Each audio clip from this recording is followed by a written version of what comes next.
పాత్రలు సన్నివేశాలు కేవలం కల్పితం మాత్రమే, ఎవరిని ఉద్దేశించినవి కాదు. ఒకవేళ ఉద్దేశించినట్టు అనిపిస్తే నాకు సంబంధం లేదు, నాకేం తెలియదు. ఏంటి స్టార్టింగ్ రాగానే డిస్క్లైమర్ ఇచ్చిందేంటి అని చూస్తున్నావా వదినా?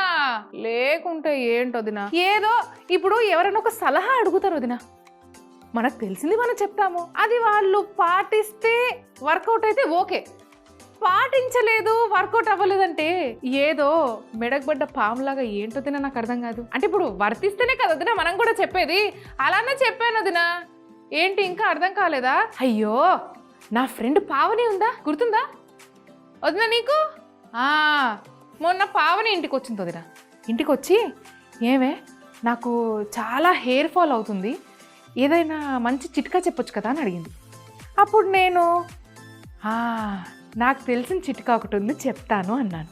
ఏం లేదు, ఒక గిన్నెలో ఒక మందార పువ్వు, దాంతోపాటు ఒక 4 మందారపాకులు, అలానే ఒక పెద్ద ఉల్లిపాయ, దాంతోపాటు ఒక 4 లేదా 5 రెమ్మలు కరివేపాకు ఇవి గిన్నెలో వేసి బాగా కలిపి దాన్ని కొద్దిగా మసులుతున్న నూనెలో అంటే కొబ్బరి నూనెలో వేసి బాగా మసిలిన తర్వాత నెత్తికి పట్టించు అని చెప్పాను వదిన. చూడండి నా జుట్టు ఎంత బాగుందో, నాకు బాగానే వర్తించింది వదిన. ఏంటో పావుని పెట్టుకోగానే ఉన్న 4 గంటలు కూడా పోయాయంట, ఒకటే అరుస్తుంది వదిన నా పైన. అరే నేనేం చేయాలి ఇప్పుడు? నాకు బాగానే వర్తించింది కదా, నాకు వర్తించిందనే కదా వదిన నేను చెప్పింది. దానికే ఓ అపార్ట్మెంట్లో వెళ్ళి అందరికి డప్పు కొట్టుకుంటూ మరీ చెప్పింది వదిన. ఏంటో చెప్పింది అమ్మ, ఉన్న జుట్టు కూడా పోయింది అని. అయ్యో పోనీ పావని ముచ్చట పక్కన పెడదాం వదిన. మొన్నటికి మొన్న ఒక బామ్మ నా దగ్గరకు వచ్చి, ఏమమ్మా ఈ మోకాళ్ళ నొప్పులు ఎక్కువైపోయాయి, ఏదైనా హాస్పిటల్ ఉంటే చెప్పరాదు, పుణ్యం కట్టుకుంటావు అని అంత ప్రేమగా అడిగితే, సరే ఏముందిలే బామ్మ, ఒక హాస్పిటల్కి నేను వెళ్తాను, మా ఆయనని తీసుకెళ్తాను, అలానే మా అమ్మ నాన్న మా అత్తయ్య మామయ్య అందరినీ అక్కడే చూపిస్తా, డాక్టర్ చాలా మంచివారు, చాలా బాగా వైద్యం చేస్తారు అని కూడా చెప్పాను. సరే వెళ్ళిందంట. ఏంటో పైసలు తీసుకున్నారు కానీ ఏం వైద్యం చేశారమ్మా? ముందు 4 అడుగులను వేసేదాన్ని, ఇప్పుడు 1 అడుగు అయ్యేందుకే ప్రాబ్లం అవుతుంది అని నా పైన అరిచారు వదినా. నేనేం చెయ్యను ఇప్పుడు? అందుకే ముందే ఇప్పుడు ఎన్నో చెప్తూ ఉంటాను కదా మీ అందరికీ కూడా, ముందే ఒక డిస్క్లైమర్ వేస్తే ఏమో అవ్వచ్చు అవ్వకపోవచ్చు అనే ఒక క్లారిటీ మీకు ఇస్తే బాగుంటుంది కదా అని ఆ క్లారిటీ ఇచ్చాను వదినా. కానీ ఎటువంటి డిస్క్లైమర్ లేకుండా చేసే పని ఒకటి ఉంది, అదే నా వంట. ఇంకా లేట్ చేయకుండా ఈరోజు ఈ వైరల్ వంటలక చేయబోయే వంట ఏంటంటే chocolate jar cake.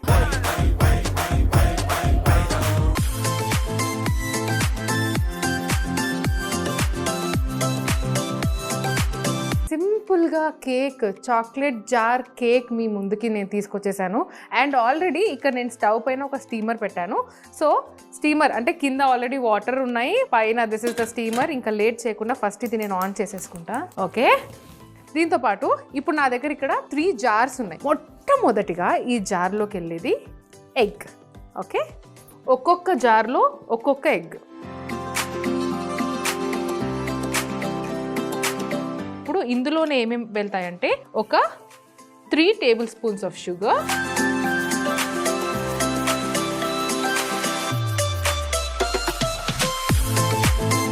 Simple measuring అండి. మనకి ఇప్పుడు వెయిట్ చూడాలి, ఇన్ని గ్రామ్స్ ఉందా అన్ని గ్రామ్స్ ఉందా అదంతా అవసరం లేదు. జస్ట్ ఈ ఒక్క స్పూన్, ఒక టేబుల్ స్పూన్ మీ దగ్గర ఉంటే చాలు. సో ఇందులోనే 3 టేబుల్ స్పూన్స్ ఆఫ్ మిల్క్, ఒక 2 టేబుల్ స్పూన్స్ ఆఫ్ ఆయిల్. ఇది మనకి వెజిటేబుల్ ఆయిల్ అన్నమాట.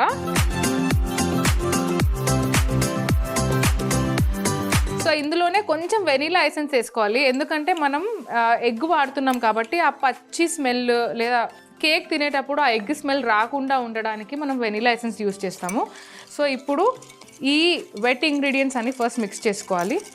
వదినా నాకు అర్థమైందిలే, మీరు అలా మనసులో అనుకుంటున్నారో లేదో, నేను అవే ఆన్సర్స్ చెప్తున్నాను కదా, అంతే. మీ మనసులోని మాట నాకు తెలిసిపోతుంది అంతే. ఇది ఎంతవరకు బీట్ చేయాలంటే మనము ఏ 3 చెంచాలు షుగర్ అయితే వేసుకున్నామో ఇందులో ఆ షుగర్ అంతా కరిగిపోవాలి.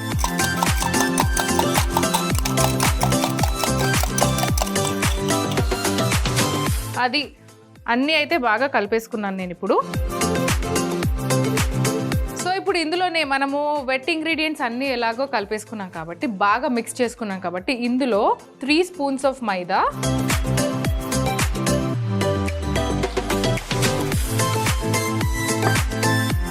చిటికెడు బేకింగ్ పౌడర్,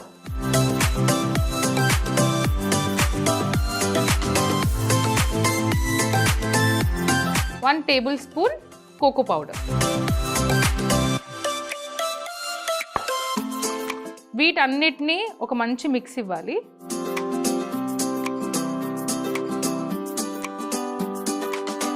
అంటే వంట చేస్తున్నట్టు తెలియాలిగా, అందుకే అలా అవుతూ ఉంటుంది అనమాట అప్పుడప్పుడు. సో అది ప్రాపర్గా మిక్స్ అవ్వాలి. ఇలా ఒక 2-3 సార్లు ట్యాప్ చేసుకోండి. లోపల ఏమైనా ఎయిర్ ఉన్నా సరే క్లియర్ అయిపోతుంది. ఈ 3 జార్స్కి మూత పెట్టేశాను. ఇప్పుడు మనకు స్టీమర్ కూడా రెడీగా ఉంది కాబట్టి వీటిని ఇందులో పెట్టేయాలి. జస్ట్ ఒక 5 to 8 minutes మాత్రమే. సో జస్ట్ కేక్ ఏం బాగుంటుంది, దానిపైన చాక్లెట్ గనాష్ కూడా ఉంటే ఇంకా టేస్ట్ ఎన్హాన్స్ అవుతుంది. సో ఇంకా లేట్ చేయకుండా దాన్ని ప్రిపేర్ చేసుకుందాం. ముందుగా ఒక ప్యాన్ తీసుకొని దీంట్లో ఇక్కడ నేను కొంచెం క్రీమ్ తీసుకున్నాను. ఒక కప్పెడు క్రీమ్,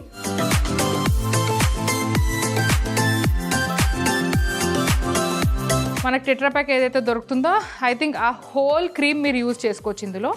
సో ఈ క్రీమ్ కొంచెం వేడి అయ్యే లోపు ఈ డార్క్ చాక్లెట్ ఏదైతే ఉందో దీన్ని కట్ చేసుకోవాలి.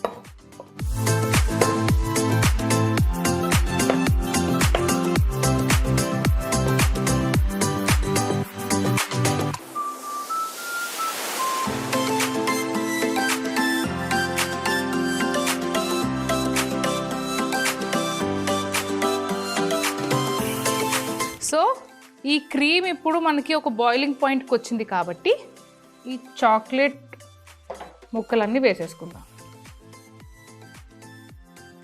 అంటే ఈరోజు రావడంతోనే నేను అన్నాను కదా, నాకు వర్కౌట్ అయితే అది మీకు వర్కౌట్ అవ్వాలి అనే గ్యారంటీ లేదండి అని చెప్పాను కదా.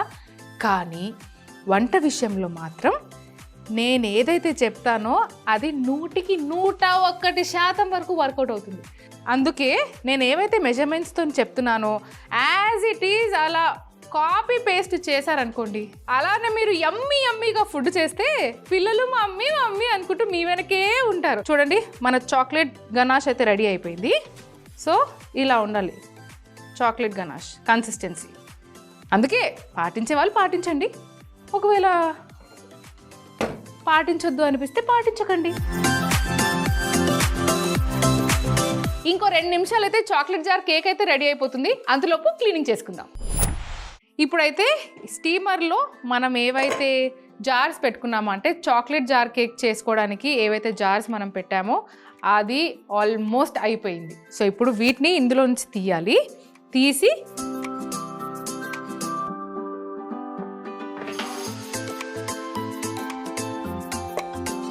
సో ఇంకొక చిట్కా అని అనుకోండి. సో ఇప్పుడు మనం స్టీమర్ యూస్ చేసాం కదా, సో ఆల్మోస్ట్ ఈ జార్స్ 100 degrees Celsius స్టీమ్లో ఉంటాయి. సో ఈ టైంలో అది బయటికి తీసిన వెంటనే చుట్టుపక్కల చల్లనీళ్ళు అంటే టెంపరేచర్ చేంజ్ ఉండేటట్టు ఉంటే కనుక జార్స్ పగిలే ఛాన్స్ ఉంటుంది. అదొక్కటి మీరు దృష్టిలో పెట్టుకోండి. సో ఇప్పుడు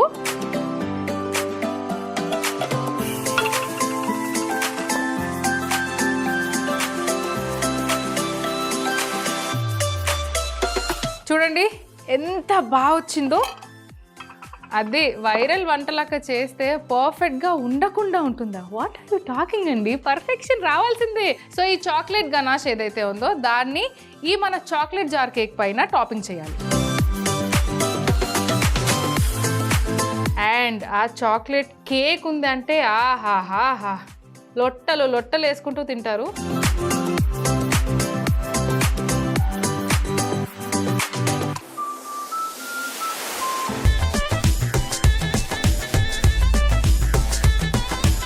నేనైతే మా వాళ్ళ కోసం ఎమ్మి చాక్లెట్ జార్ కేక్ అయితే చేసేసాను.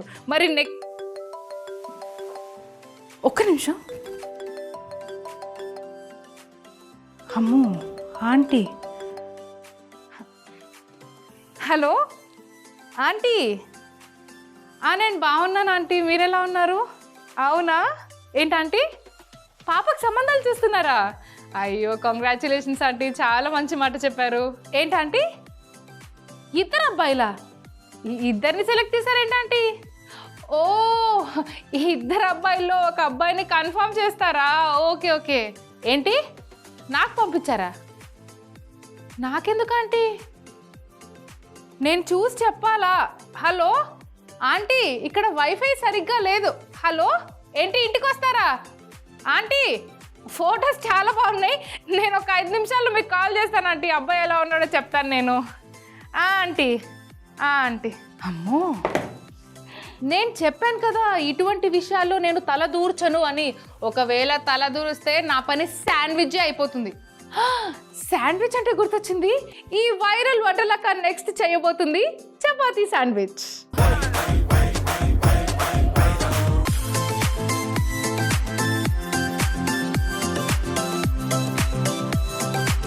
సో ఫస్ట్ అయితే నేనైతే పిండి కలిపేసుకొని పెట్టుకున్నాను ఆల్రెడీ. మనకి చపాతీకి కావాల్సింది చపాతీ పిండి కాబట్టి ఇది కలిపేసుకొని పెట్టేసుకున్నాను. 4 లేయర్స్ చేయబోతున్నాము. ఒక్కొక్క లేయర్ పైన ఏమేమి పెడతాం అనేది మెల్లమెల్లగా చెప్తుంటా, వినేసేయండి. ముందుగా నేను ఒక 3 బౌల్స్ తీసుకున్నా. ఒక దాంట్లో పన్నీర్ గ్రేట్ చేసుకుంటున్నాను.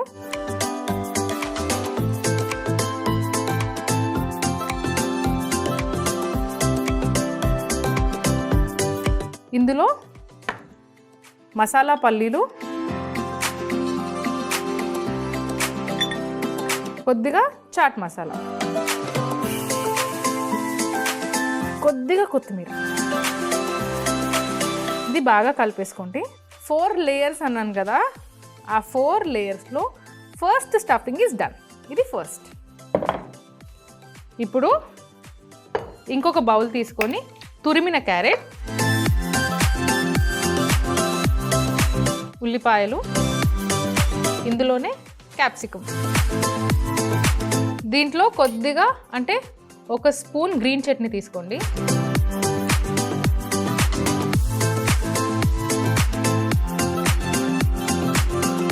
కొద్దిగా సాల్ట్,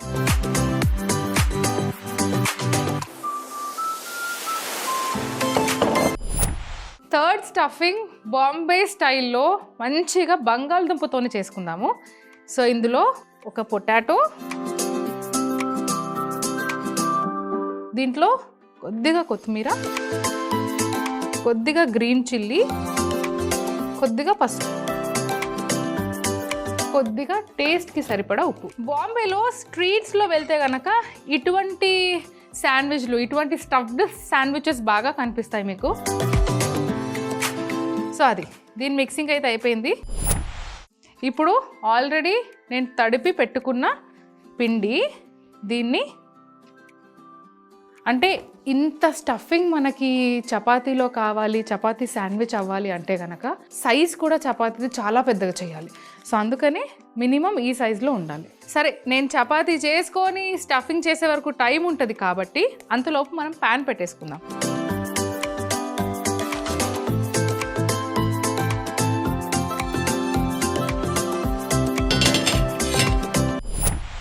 సో ముందుగా మనం చపాతీ చేసుకుందాము.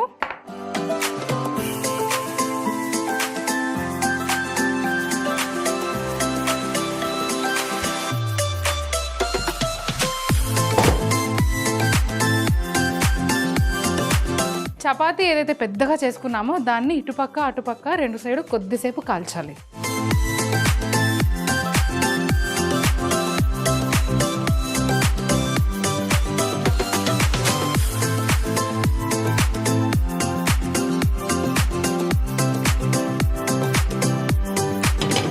పెద్ద చపాతీ అయితే చేసేసుకున్నా. అవును కాదు వదినా, ఇది కొంచెం చల్లారే వరకు నేను ఒక మాట అడగాలి. ఇప్పుడు ఆంటీ అయితే నాకు ఫొటోస్ పంపించింది, మీరేమంటారు వదినా? ఇందులో మనం ఇన్వాల్వ్ అవ్వాలా? అవ్వకపోతేనే మంచిదా? నాకు ఒక మంచి ఆన్సర్ దొరికింది వదిన. ఆ ఆన్సర్ చెప్పిన తర్వాత మస్తు తెలివైన దానివే నువ్వు అని మీరందరూ అంటారు. నిజమే. ఆ ఆన్సర్ చెప్పాలంటే ఫస్ట్ మనం ఇది చేయడం కంప్లీట్ అయినాక లాస్ట్లో చెప్తా. ఒక మాట మీరు కూడా నాకు గుర్తు చేయండి, ఓకేనా? పెద్దగా చపాతీ చేసుకున్నాం కదా, ఇప్పుడు మనము దీన్ని సెంటర్లో నుంచి ఇలా కట్ చేసుకోవాలి. చూడండి ఎంత బాగుందో. ఇప్పుడు ఇలా కట్ చేసుకున్న తర్వాత ఒక 4 భాగాలు కట్ చేసుకోవద్దు, జస్ట్ 4 భాగాలుగా డివైడ్ చేసుకోండి. దీన్ని ఒక్కొక్క భాగంలో మన ఒక్కొక్క స్టఫింగ్ అనేది వెళ్తుంది. సో ముందుగా ఈ పన్నీర్ మసాలా, పీనట్స్, కొత్తిమీర, చాట్ మసాలా ఏదైతే మిక్చర్ ఉందో ఫస్ట్ దీన్ని ఫిల్ చేసుకుందాం. దీని తర్వాత carrot, onion, capsicum, green chutney. ఇది మరీ ఎక్కువగా స్టఫింగ్ చేసినా సరే చేసేటప్పుడు బాగానే ఉంటుంది వదినా, చూసేటప్పుడు కూడా బాగుండాలి కదా. అందుకే చేసేటప్పుడే చూసేది కూడా బాగుండాలనే ఆలోచనతో చెయ్యాలి. ఇప్పుడు మన బాంబే స్టైల్ ఆలుగడ్డది మనం ఏదైతే బంగాళదుంపది పేస్ట్ చేసుకున్నామో స్టఫింగ్, అది ప్లేస్ చేసుకోవాలి. ఫోల్డింగ్ కూడా చూసుకోవాలి. ఫస్ట్ ఫోల్డింగ్ చీజ్ది చేయాలి. సో ఇక్కడి నుంచి ఇది ఒక ఫోల్డ్, దీని తర్వాత సెకండ్ ఫోల్డ్ ఆలుగడ్డది, థర్డ్ ఫోల్డ్ పన్నీర్. ఇప్పుడు స్టవ్ మనం సిమ్లో పెట్టుకోవాలి. ఇప్పుడు ఎలాగో ప్యాన్ వేడెక్కిపోయింది. సో ఇప్పుడు దీన్ని ఇక్కడ ప్లేస్ చేసుకున్నాము. దీనికి ఎలాగో ఆ క్రిస్పీనెస్ రావడానికి, బాగా కాలడానికి కొంచెం టైం పడుతుంది కాబట్టి ఆ టైంలో ఇదంతా క్లీన్ చేసేసుకుంటాం. చపాతీ శాండ్విచ్ అయితే రెడీ. ఇప్పుడు దీన్ని మనం నేనైతే 2 వైపులా కాకుండా 3 వైపులా కాల్చానండి. 3 ఎలా అంటారా? ఇప్పుడు ఇది ఒక వైపా, దీన్ని ఇలా టర్న్ చేసినప్పుడు ఇదొకట, అలానే సైడ్కి కూడా కాల్చుకోవాలి. మనం చాలా మటుకు ఆ విషయం మర్చిపోతూ ఉంటాము. సో సైడ్కి కూడా కాల్చుకుంటే కనుక అది అన్ని చోట్ల క్రిస్పీగా బాగా అవుతుంది. సో ఇప్పుడు దీన్ని కట్ చేయాలి.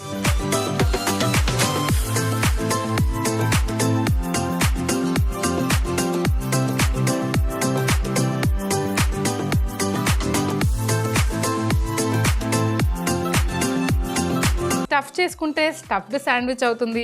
అదే చట్నీతో చట్పటా ఉంటే ఇలా చపాతీ శాండ్విచ్ అవుతుంది.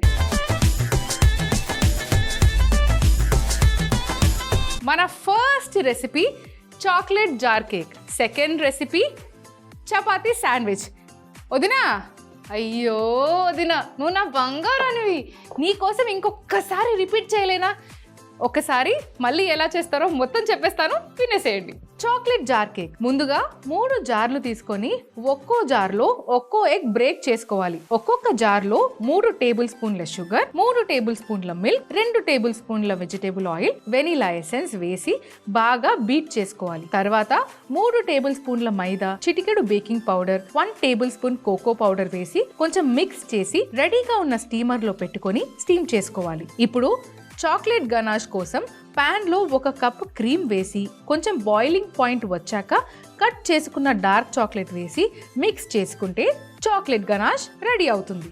ఇప్పుడు స్టీమర్లో నుంచి కేక్ జార్ తీసి పైనుండి చాక్లెట్ గనాష్ టాపింగ్ చేసుకుంటే chocolate jar cake ready. Chapati sandwich ముందుగా ఒక బౌల్లో పన్నీర్ గ్రేట్ చేసుకోవాలి. అందులో మసాలా పల్లీలు, చాట్ మసాలా, కొత్తిమీర వేసి కలిపి పక్కన పెట్టుకోవాలి. తర్వాత ఇంకొక బౌల్లో తురిమిన క్యారెట్, ఉల్లిపాయలు, సన్నగా తరిగిన క్యాప్సికమ్, గ్రీన్ చట్నీ, ఉప్పు వేసి మిక్స్ చేసి పక్కన పెట్టుకోవాలి. ఇప్పుడు ఒక బౌల్లో ఉడికించిన బంగాళదుంప, కొత్తిమీర, పచ్చిమిర్చి, పసుపు, ఉప్పు వేసి మ్యాష్ చేసుకోవాలి. ఇప్పుడు తడిపి పెట్టుకున్న చపాతీ ముద్దతో పెద్దగా చపాతీ చేసుకొని కాల్చి 4 భాగాలుగా డివైడ్ చేసి ఒక దాంట్లో పన్నీర్ మిశ్రమం, రెండో దాంట్లో క్యాప్సికమ్ క్యారెట్ మిశ్రమం, మూడో దాంట్లో చీజ్, 4వ దాంట్లో బంగాళదుంప మిశ్రమం పెట్టి చూపిస్తున్న విధంగా ఫోల్డ్ చేసుకొని పాన్ మీద పెట్టి కొంచెం నూనెతో 2 వైపులా కాల్చుకుంటే chapati sandwich ready.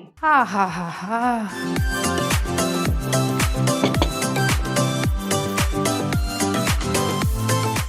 Chocolate jar cake, ఇంకొకటి చపాతీ శాండ్విచ్. ఇంకా లేట్ చేయకుండా టేస్ట్ చేసేద్దామా?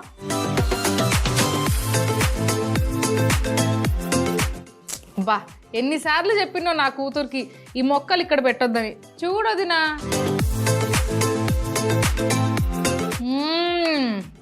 ఆహా చెప్పాను కదా వదినా, చాక్లెట్ ఎంత తిన్నా సరే ఇంకా తినాలి అని అనిపిస్తుంది. అంత అద్భుతంగా ఉంది ఇది. స్వీట్ తర్వాత హాట్.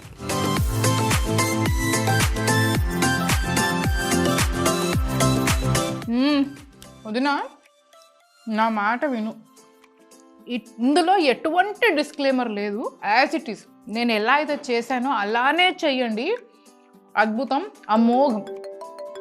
అమ్మో ఆంటీ కాల్ చేస్తుంది వదినా. Hello aunty. ఆంటీ చూసాను ఆంటీ, ఫస్ట్ అబ్బాయి నోస్ అదుర్స్ ఆంటీ, ఆ రెండో అబ్బాయి బుగ్గలు ఆంటీ బాగున్నాయి, ముద్దుగా ఉన్నాడు అబ్బాయి. ప్రొఫైల్స్ కూడా చూసాను ఆంటీ.